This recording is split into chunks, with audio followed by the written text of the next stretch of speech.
Mais uma vez, a paz do Senhor, que a graça e a paz seja com todos vós. Eu gostava mais do que nós pudéssemos, de alguma forma, ter o nosso tempo habitual, que a palavra do Senhor pudesse impactar os nossos corações. Porque neste tempo tão perfeito, e isto parece ambíguo, ou parece até um bocado estranho, não é? Porque nós sabemos que dentro desta janela que nós celebramos o Natal, os problemas não desapareceram, as guerras não terminaram, todas as coisas continuam igual. A grande diferença é que as famílias estão viradas para uma comemoração. E aquilo que eu gostava que nós pudéssemos olhar hoje é que juntarmos-nos é muito bom e é muito bonito. Isso será sempre agradável e terá sempre um bom propósito. Mas se o propósito principal não for Cristo e não for Jesus, nós não estamos a celebrar o verdadeiro Natal. Estamos a celebrar a família, que também é muito bom. Mas este é o momento de celebrar o Natal em família. Lembrar Jesus Cristo. E eu tenho estado a pregar sobre os princípios do Evangelho do Reino, e hoje aquilo que eu gostava de trazer tem a ver com a maior das ofertas de todos os tempos. E um dos princípios que o Evangelho do Reino nos transmite é a doação. E a doação perfeita é a dádiva que nós recebemos do Pai no Filho. É a oferta das ofertas. É a doação das doações. Então eu gostava que nós pudéssemos ler em Mateus. O texto hoje já foi lido pela irmã Olinda. Mesmo nervosa, leste muito bem, Olinda. Diz assim nos versos, do versículo 18 ao 25. Ora, o nascimento de Jesus Cristo foi assim. Estando Maria, sua mãe, desposada com José, sem que tivessem antes coabitado, achou-se grávida pelo Espírito Santo. Mas José, seu esposo, sendo justo e não a querendo infamar, resolveu deixá-la secretamente. Enquanto ponderava nestas coisas, eis que lhe apareceu em sonho um anjo do Senhor, dizendo: José, filho de Davi, não temas receber Maria, tua mulher, porque o que nela foi gerado é do Espírito Santo. Ela dará à luz um filho e lhe porás o nome de Jesus, porque ele salvará o seu povo dos pecados deles. Ora, tudo isto aconteceu para que se cumprisse o que fora dito pelo Senhor, por intermédio do profeta. Eis que a Virgem conceberá e dará à luz um filho, e ele será chamado pelo nome de Emanuel, que quer dizer Deus conosco. Despertado José do sono, fez como lhe ordenara o anjo do Senhor e recebeu sua mulher. Contudo, não a conheceu, enquanto ela não deu à luz um filho, a quem pôs o nome de Jesus. Esta é a maior doação que nós já recebemos. Mas eu gostava de, em primeiro lugar, esclarecer que doação é um direito, não é um dever. O que quer dizer que o ato de doar vem voluntariamente de uma parte, por espírito de liberdade, sem que isso lhe seja exigido ou requerido, mesmo que a isso esteja associado um valor enorme, avultado. Aliás, no nosso Código Civil, no Código Civil português, diz que doação, e eu passo a dar a citação do Código Civil, diz: doação é um contrato que se encontra regulado na lei portuguesa, pelo qual um doador, por espírito de liberdade e de liberalidade e à custa do seu património, dispõe gratuitamente a favor de outrem, ou seja, quem recebe, o donatário, de uma coisa ou de um direito. Então a doação é um direito de uma pessoa, não é um dever. Então Deus deu a nós, à custa do seu Filho, deu-nos o direito de sermos tornados filhos de Deus, assim como diz as Escrituras. Em João 1, de 10 a 13, diz: o Verbo estava no mundo. O mundo foi feito por intermédio dele, mas o mundo não o conheceu. Veio para o que era seu e os seus não o receberam. Mas a todos quantos o receberam, deu-lhes o poder de serem feitos filhos de Deus, a saber, aos que creem no seu nome, os quais não nasceram do sangue, nem da vontade da carne, nem da vontade do homem, mas de Deus. Então este direito de Deus doar o seu Filho para que nós, ao crermos nele, pudéssemos ter o direito de sermos chamados filhos de Deus, vem tudo de Deus. E aquilo que eu quero salientar hoje nesta passagem são três coisas específicas. São três coisas específicas. Em primeiro lugar, é que a origem de Jesus, a origem da pessoa de Jesus, é divina. Em segundo lugar, é que o plano da doação, a escolha deste plano, desta doação, é exclusivamente de Deus. E em terceiro lugar, é que o resultado é perfeito. E nós poderemos ver isto nos textos. E na realidade, no relato de Lucas dos Atos dos Apóstolos, lemos que Paulo recordou aos Efésios que o próprio Jesus tornou claro que a doação em socorro do necessitado, poderá ler-se também o pecador, era uma bem-aventurança. Ele diz o seguinte: tenho-vos mostrado em tudo que, trabalhando assim, é mister socorrer os necessitados e recordar as palavras do próprio Senhor Jesus: mais bem-aventurado é dar que receber. Claro, as pessoas olham para isto quase como sempre materialista, como uma parte materialista, mas Jesus não estava a falar de matéria só. Estava a falar em primeiro lugar dele.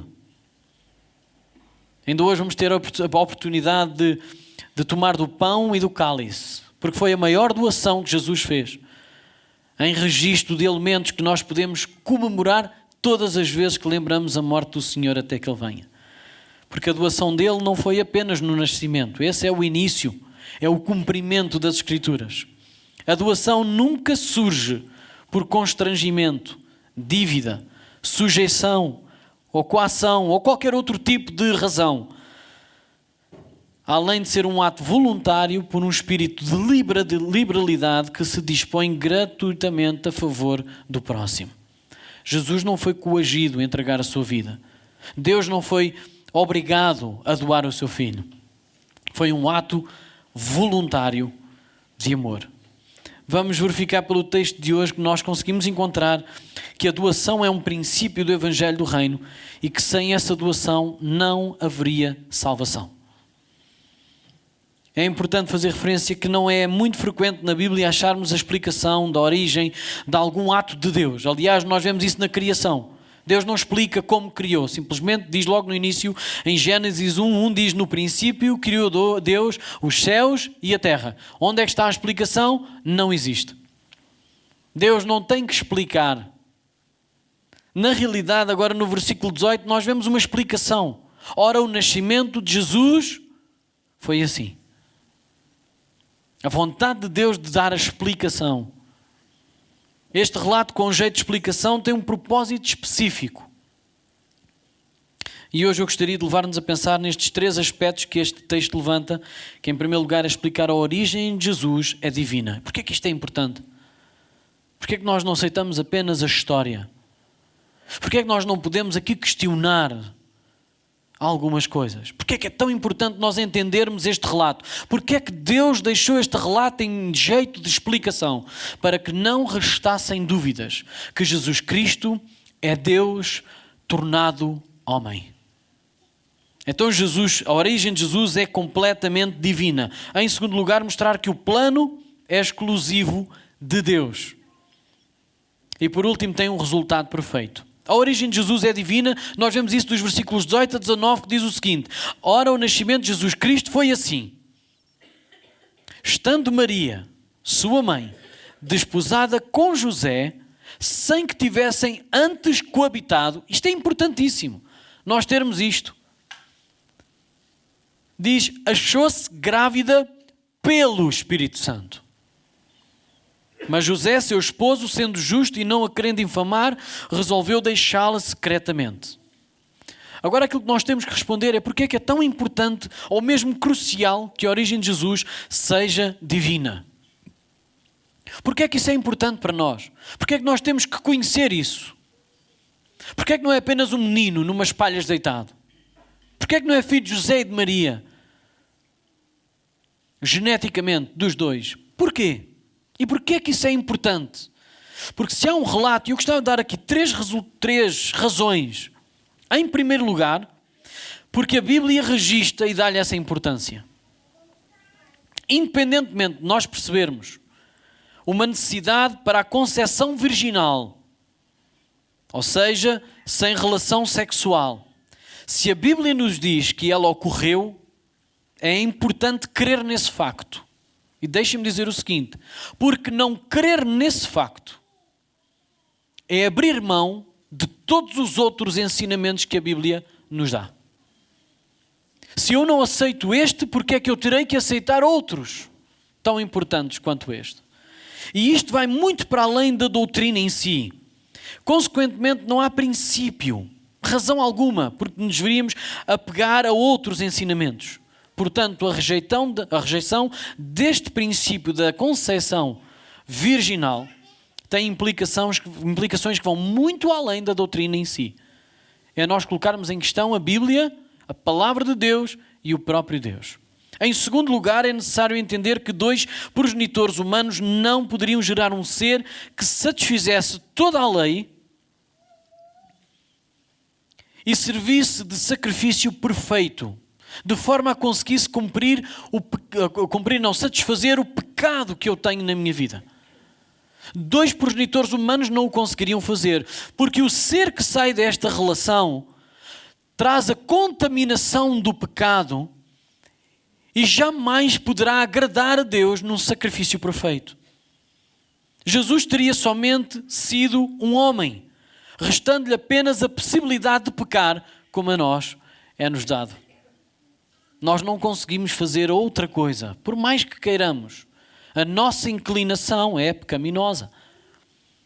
E se Jesus tivesse nascido de dois progenitores, ele teria exatamente a mesma natureza que nós. E se Jesus Cristo tivesse nascido apenas de pais humanos, ele herdaria uma natureza humana depravada ou corrompida em sua totalidade, de forma que o sacrifício que ele entregasse seria sempre incompleto e insatisfatório, insuficiente. Em terceiro lugar, a concepção virginal possibilitou a união da plena divindade de Cristo com a plena humanidade do homem, numa só pessoa. E esse foi o meio empregado por Deus para enviar o seu Filho ao mundo como homem. Nós podemos ver isso nas Escrituras, porque diz assim, porque Deus amou o mundo de tal maneira que deu o seu Filho unigênito. Ouça, em todas as passagens que nós vemos esta doação, nós percebemos que Deus deu o seu Filho. Deus deu o seu Filho. Nós percebemos que a origem de Jesus será sempre divina, para que todo o que nele crê não pereça, mas tenha a vida eterna. Deus diz também em Gálatas 4:4, vindo, porém, a plenitude do tempo, Deus enviou o seu Filho, nascido de mulher, nascido sob a lei, ou seja, judeu. Ele era considerado de Deus e humano. E podemos e devemos concluir que a origem de Jesus é divina, em primeiro lugar, porque as Sagradas Escrituras afirmam isso, e também porque de outra forma não poderíamos ter a nossa reconciliação com Deus. Era impossível ser assim.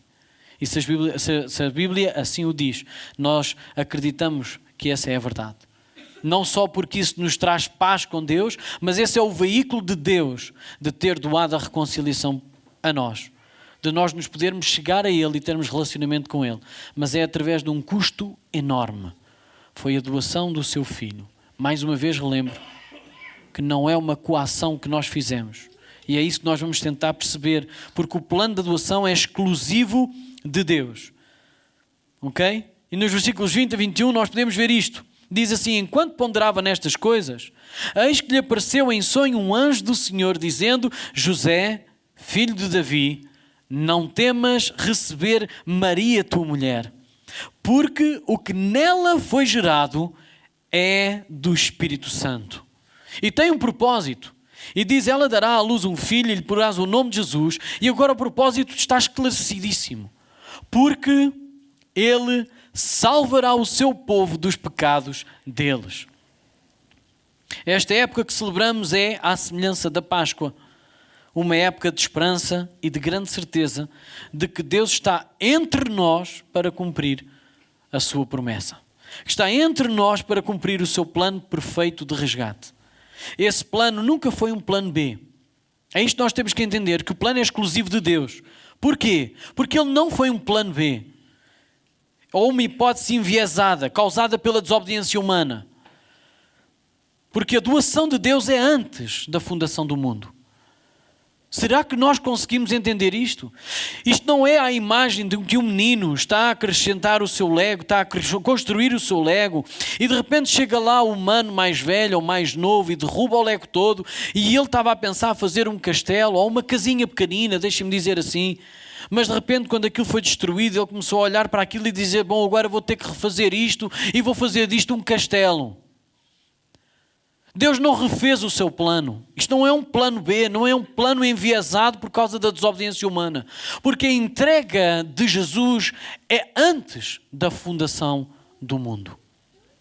Será que nós conseguimos entender isso?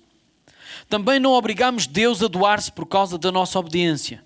A decisão vem antes da queda. Nós não enfraquecemos Deus com a nossa desobediência, mas até na nossa desobediência nós exaltamos Deus por causa da sua santidade. Esta é a grande questão. Porque é que Jesus teve que vir à Terra? E mais, muitas vezes as pessoas perguntam porque é que Jesus teve que morrer em nosso lugar? Porque para satisfazer a santidade de Deus, Ele tinha que satisfazer a sua justiça.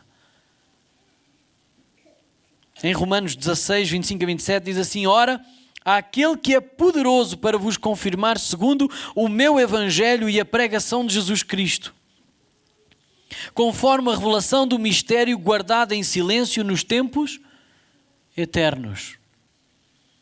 Este evangelho já estava guardado nos tempos eternos. E que agora se tornou manifesto e foi dado a conhecer por meio das escrituras proféticas, segundo o mandamento do Deus eterno. Ouça, já reparou aqui uma série de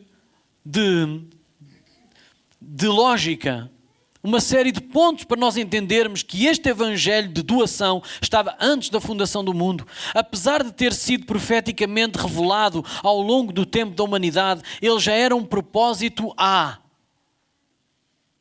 Como é que nós conseguiríamos conhecer o amor de Deus? Estas são razões teológicas que nós tivéssemos a disponibilidade de pensar sobre elas, nós começávamos a valorizar muito mais quem Deus é e aquilo que Ele fez por nós. Se nós tentássemos perceber como é que Deus provaria a sua justiça, como é que Deus revelaria as suas qualidades todas que nós conhecemos por causa dele ter enviado o seu Filho, porque Ele é a expressa imagem do Deus Altíssimo. Diz assim, bendito o Deus e Pai do nosso Senhor Jesus Cristo. Efésios 1, 3 a 5 diz que nos tem abençoado com toda a sorte de bênção espiritual nas regiões celestiais em Cristo, assim como nos escolheu nele antes da fundação do mundo, para sermos santos e irrepreensíveis perante Ele. E em amor nos predestinou para Ele, para a adoção dos filhos, por meio de Jesus Cristo, segundo o beneplácito da sua vontade, ou seja, segundo a sua vontade perfeita. Em 2 Timóteo, no capítulo 1, versos 9 a 10, diz o seguinte, que nos salvou e nos chamou com santa vocação, não segundo as nossas obras, nem boas nem más. É as nossas obras, estão lá todas incluídas, mas conforme a sua própria determinação e graça que nos foi dada em Cristo Jesus, ouça, leia comigo outra vez, antes dos tempos eternos. E manifestado agora pelo aparecimento do nosso Salvador Cristo Jesus, o qual não só destruiu a morte, como trouxe à luz a vida e a imortalidade mediante o Evangelho. mais uma vez eu recordo que doação não é um dever, é um direito. Muito provavelmente neste momento a doação de presentes no Natal tornou-se um dever. Deixou de ser um direito. Porquê? Porque foi colocada em instituição. Eu sou uma daquelas pessoas que fico chateado quando alguém descobre, antes de eu dar alguma coisa, descobre que eu vou dar essa coisa. Eu sou daqueles que fico perturbado com isso, chateado com isso. Sabem porquê? Porque isso me tirou o prazer de fazer uma doação verdadeira, voluntária, sem espera, sem ser preciso ser um direito, um dever meu, de dar alguma coisa. E sabem, é assim que nós muitas vezes tratamos com Deus. Deus deu o seu Filho porque, e colocamos nós lá no centro, o nosso pecado, a nossa... Mas não é. É por causa de Deus. É por causa da sua glória, é por causa da sua santidade, é por causa do seu amor, é por causa da sua justiça ser completa. E Deus doou o seu Filho como plano perfeito por seu direito. Não por coação, não por dever, não porque nós o constrangemos a fazer isso, não porque ele ficava minimizado de ter feito uma criação inferior. Ele já nos fez assim mesmo, com o propósito de nos glorificar nele. Quando nós entendemos isto, o Natal passa a ser uma coisa completamente diferente. Porque Deus não doou o seu Filho por se sentir em dívida para com a sua criação, mas foi um ato voluntário, por espírito de liberalidade, ainda antes da queda. O plano da doação de Cristo para resgate do que se havia perdido é exclusivo de Deus. Nasce exclusivamente em Deus e termina exclusivamente em Deus. Nós somos apenas intermédio. Nós somos apenas o alvo. Entendem isso? O canal onde Deus se glorifica a Ele mesmo. Nós somos o veículo. E nós temos o privilégio de sermos o veículo, o alvo, onde Deus se glorifica a Ele mesmo, passando através de nós. Ele não teria que o fazer. Foi a escolha perfeita de Deus. Então o resultado é perfeito. Versículos 22 a 25 diz: Ora, tudo isto aconteceu para que se cumprisse o que fora dito pelo Senhor por intermédio do profeta. Eis que a Virgem conceberá e dará à luz um filho, e ele será chamado pelo nome de Emanuel, que quer dizer Deus connosco. Sabe que isto em Isaías, 700 anos antes de Jesus vir, se vocês lerem depois em casa, tem que ser com tempo. Isaías 7 e 8, vocês vão perceber que aquela profecia foi cumprida naquele tempo.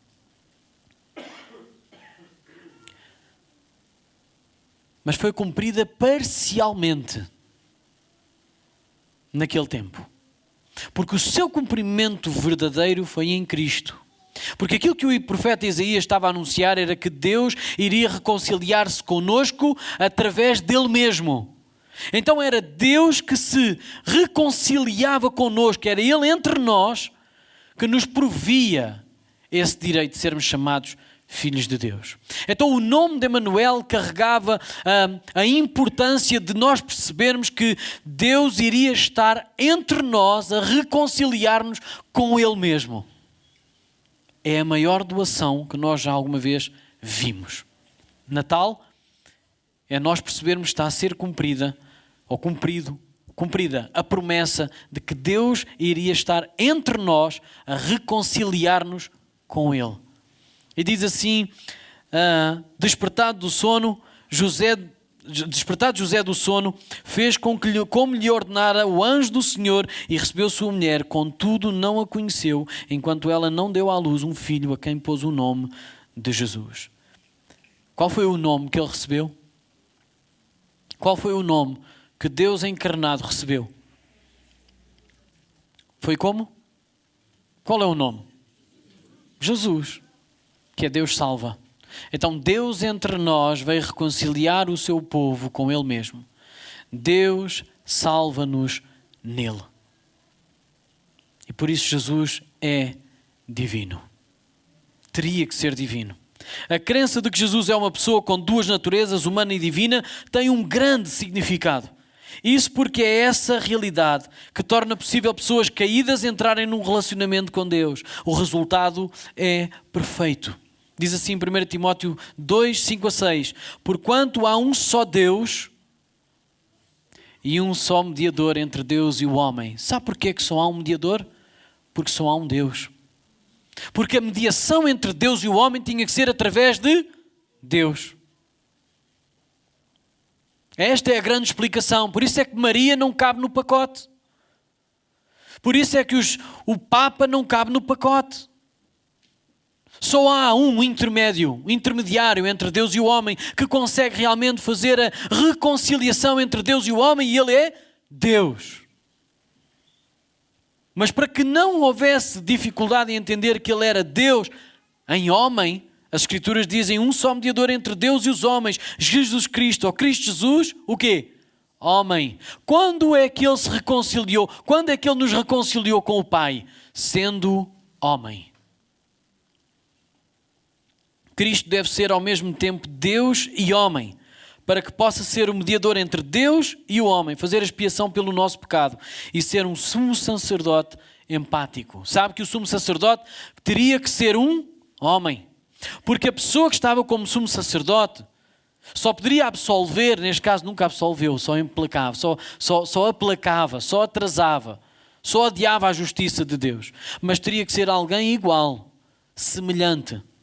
Em Colossenses 1, 19 a 20 diz o seguinte em relação a Jesus: porque aprova Deus que nele, em Jesus, residisse toda a plenitude, e que havendo feito a paz pelo sangue da sua cruz, por meio dele, reconciliasse consigo mesmo todas as coisas, quer sobre a terra, quer nos céus. Em Hebreus 2, 17 diz o seguinte: por isso mesmo convinha que em todas as coisas se tornasse semelhante aos irmãos. O que é que isto quer dizer, irmãos? Quando Jesus Cristo veio a esta terra, Ele veio com o propósito de nos reconciliar com Ele mesmo. Mas Ele teria que se fazer semelhante a nós, para que o nosso pecado fosse satisfeito num semelhante a nós. Ok?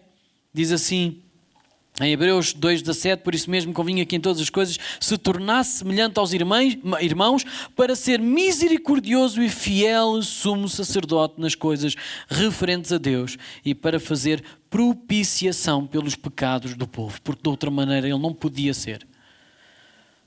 Aliás, há aqui uma coisa muito interessante, diz aqui em Anselmo de Cantuária, na sua obra seminal, porque Deus se tornou homem. Ele sintetizou a importância das duas naturezas de Cristo para a sua obra expiatória ao dizer: ouça, este homem viveu em 1033 até 1109. Estamos aqui a falar de 80 anos, mas já estamos aqui a falar de há 1000 anos atrás. E ele já tinha esta ideia, as igrejas já tinham esta ideia. Diz assim: é necessário que a mesma e a própria pessoa que há de realizar essa satisfação, ou seja, pelos pecados da humanidade, seja perfeito Deus e perfeito homem. Senão, não há justiça. E depois diz assim: uma vez que ele não pode fazê-lo, a menos que seja de facto Deus. E a ele não convém fazê-lo, a menos que seja de facto homem. Para haver a conciliação ou reconciliação entre o homem e Deus, Deus teve de se fazer homem, viver uma vida perfeita, ser Deus, morrer na forma de homem, para que nos pudesse reconciliar ou levar de volta para Deus. E isto é o que marca esta época, este tempo. E vou terminar com esta passagem de Coríntios. E peço ao grupo de louvor que possa subir, porque nós depois vamos fazer a distribuição da ceia. Aliás, se alguém tiver fome ainda, depois pode continuar a comer. Mas 2 Coríntios, no capítulo 5, nos versos 18 a 21, diz o seguinte. E eu vou fazer com que eles cheguem e assentem primeiro e depois o leio, está bom?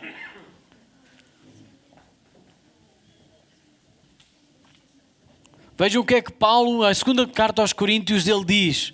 E esta é a ideia completa do que é que Jesus veio fazer quando nasceu numa manjedoura, quando Deus se entregou a si mesmo para se reconciliar connosco. Diz assim, 2 Coríntios 5, 18 a 21 diz: ora, tudo provém de Deus, que nos reconciliou consigo mesmo por meio de Cristo.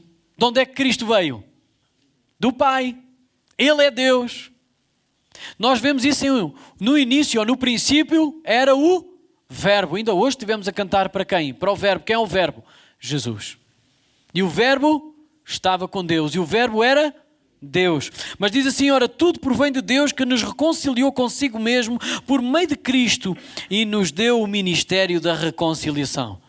Ou seja, Ele não só promoveu que houvesse reconciliação, mas Ele outorgou-nos, doou-nos esse ministério, esse serviço de nós sermos também ministros dessa reconciliação. Diz, a saber, versículo 19, que Deus, isto é muito importante nós sabermos, irmãos, senão nós não olhamos para Jesus, um menino nas palhas deitado, com a seriedade que na realidade este tempo tem. Diz assim, a saber que Deus estava em Cristo, reconciliando consigo o mundo, não imputando aos homens as suas transgressões, e nos confiou a palavra da reconciliação. Ouça, Deus veio, mas não foi em justiça, foi em amor, para que quando Ele viesse em justiça, nós já estivéssemos o quê? Reconciliados com Deus. Porque se Deus tivesse vindo em justiça, esta passagem não tinha sentido. Porque Ele diz, Ele reconciliou o mundo consigo, não imputando aos homens o quê? O seu pecado. Pelo contrário, o que é que Ele fez? Ainda não é o tempo. Ainda não é o tempo. Agora é o tempo de vocês se reconciliarem comigo através de mim. Porque quando eu vier em justiça, aí sim, vocês têm que estar cobertos com o sangue do meu filho. Senão não há salvação. De sorte, versículo 20, de sorte que somos embaixadores em nome de Cristo, como se Deus exortasse pelo nosso intermédio. Em nome de Cristo, pois, rogamos que vos reconcilieis com Deus. Aquele que não conheceu pecado, Ele o fez pecado por nós, para que nele fôssemos feitos justiça de Deus. Este é o Evangelho da reconciliação, o qual fomos presenteados, premiados. Fomos achados úteis nas mãos de Deus para servir neste ministério de reconciliação. A doação de Deus é perfeita e ela continua no seu Filho. É no seu Filho que a reconciliação é feita. Mas nós hoje somos resultado perfeito da doação de Deus em Cristo e somos também ministros dessa reconciliação. Pelo que a doação continua através de quem? Do redimido. A reconciliação continua através do redimido. Devemos lembrar em todo o tempo esta bênção, especialmente nesta quadra de Natal, que o Natal é feliz por causa de Cristo. E Ele nos reconciliou com o Pai, foi Ele que nos reconciliou com o Pai. Esta é a maior prenda, a maior oferta, a maior doação que já recebemos e podemos oferecer a alguém. Feliz Natal. Sabem que os ingleses têm uma palavra diferente para Feliz Natal, que é merry, que é jubiloso, feliz, alegre. E o que eles estão a dizer é, finalmente, claro que eles podem dizer isto como nós dizemos hoje Feliz Natal, é finalmente Deus veio ao nosso encontro. Finalmente nós tivemos um encontro com Deus jubilosamente, de forma alegre. Então Feliz Natal quer dizer exatamente isto. Nós tivemos um encontro feliz com Deus através do nascimento do próprio Deus encarnado. Esta é a mensagem do qual nós somos embaixadores. Passar o Natal em família sem mencionarmos o nome de Jesus Cristo, mas não de uma forma superficial, de uma forma que implica nós entendermos o que isto é, que é Deus a vir ao nosso encontro, reconciliar-se conosco, a reconciliar-nos com Ele mesmo. Tudo vem de Deus e tudo voltará para Deus. Amém?